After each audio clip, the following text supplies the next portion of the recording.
માણસામાં ભગવાન જગન્નાથજીની 53મી ભવ્ય રથયાત્રા યોજાઈ।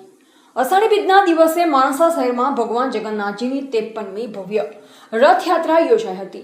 રથયાત્રા પહેલા મંદિર ખાતે ભગવાન જગન્નાથજીની પૂજા અર્ચના અને આરતી કરવામાં આવી।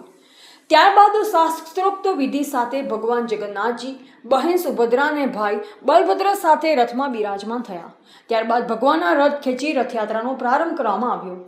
ભગવાન નગર ચર્યાએ નીકળતા લોકોમાં પણ એક અનેરો ઉત્સાહ જોવા મળ્યો।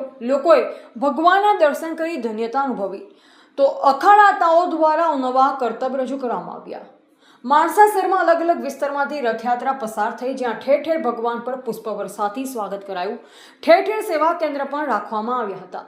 ભાજપ યુવા મોરચા દ્વારા ફ્રૂટ, ઠંડા પીણા સેવા કેમ્પ કરવામાં આવેલ અને લોકોએ પણ ભગવાનના દર્શન કર્યા। સમગ્ર માણસા શહેરમાં ભક્તિમય માહોલ જોવા મળ્યો। જય રણછોડ માખણ ચોરના નાદ ગુંજી ઉઠ્યા। ઠેર ઠેર સેવાકીય કાર્ય પણ કરવામાં આવ્યા, જેમાં પૂર્વ ધારાસભ્ય અમિતભાઈ ચૌધરી, માણસા પોલીસ ઇન્સ્પેક્ટર, જિલ્લા ભાજપ ઉપાધ્યક્ષ કિરપાલસિંહ ચાવડા, માણસા શહેર પ્રમુખ, આગેવાનો, હોદ્દેદારો, રાજકીય આગેવાનો તેમજ સામાજિક સંસ્થા તથા મોટી સંખ્યામાં નાગરિકો જોડાયા।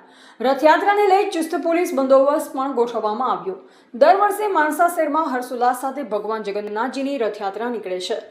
Reporter Bhikhabhai Sipai, MD news, Palanpur, Banaskantha.